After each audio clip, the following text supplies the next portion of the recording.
Hello, সবাই কেমন আছেন? আসসালামু আলাইকুম আপুরা ভাইয়েরা। আজ আমি চলে এসেছি কচুরলতি দিয়ে চিংড়ি মাছ রান্না।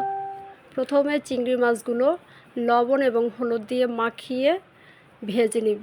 কড়াইয়ে একটু তেল লাগিয়ে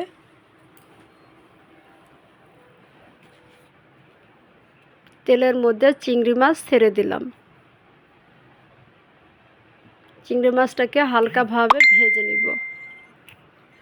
যদি আপনাদের রান্নাটি পছন্দ হয়ে থাকে তাহলে লাইক শেয়ার কমেন্ট করতে ভুলবেন না। আর যারা আমাকে লাইক ফলো দিয়ে পাশে আছেন তাদেরকে অসংখ্য ধন্যবাদ।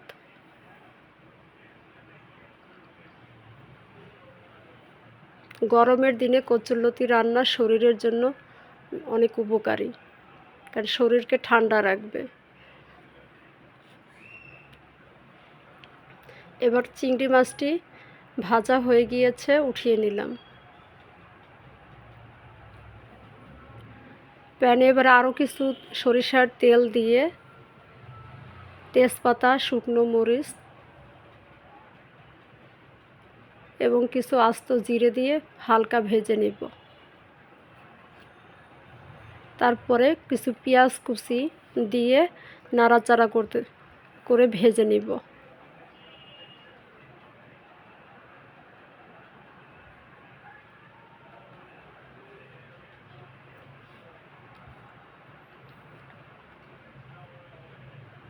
পেঁয়াজটা তাড়াতাড়ি সিদ্ধ হওয়ার জন্য পরিমাণ মতো লবণ দিয়ে দিলাম।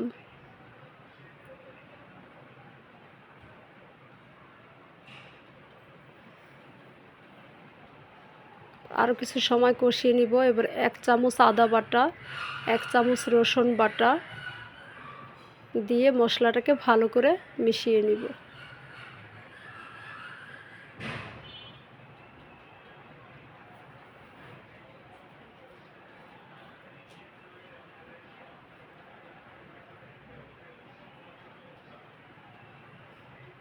তারপরে একটু পানি দিয়ে দিব যাতে মশলাটা নিচে ধরে না যায়।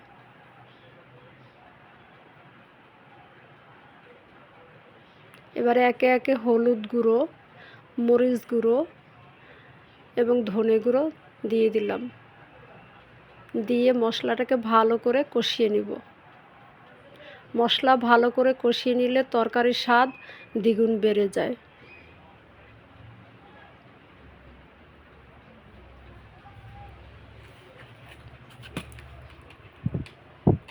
যতক্ষণ পর্যন্ত তেলটা উপরে ভেসে না আসবে ততক্ষণ পর্যন্ত ভালো করে মশলাটা কষিয়ে নিব।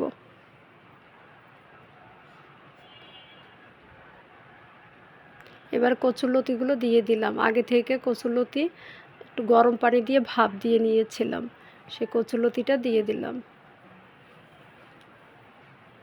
দিয়ে ভালো করে উল্টে পাল্টে নেড়ে দিব যাতে কচুরলতির সঙ্গে মশলাটি ভালো করে মিলে যায়।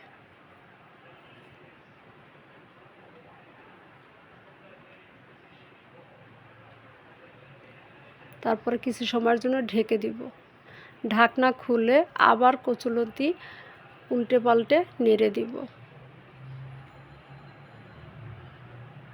এবারে পরিমাণ মতো পানি দিব। আমি তরকারিটি মাখা মাখা করব, তাই বেশি ঝোল দিব না।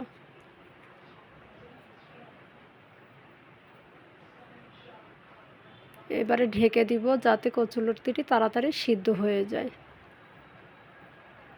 ঢাকনা খুলে আবার নেড়ে চেড়ে দিব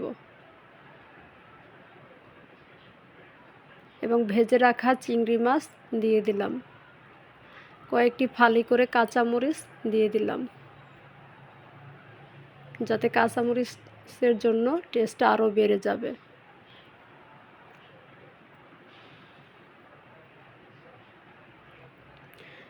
সবশেষে ধনেপাতা কুচি দিয়ে চুলাটি বন্ধ করে দিব। আমার রান্না শেষ। এবার পরিবেশনের পালা। যদি আপনাদের ভালো লেগে থাকে অবশ্যই আমার পাশে থেকে আমাকে উৎসাহ দিবেন। ধন্যবাদ।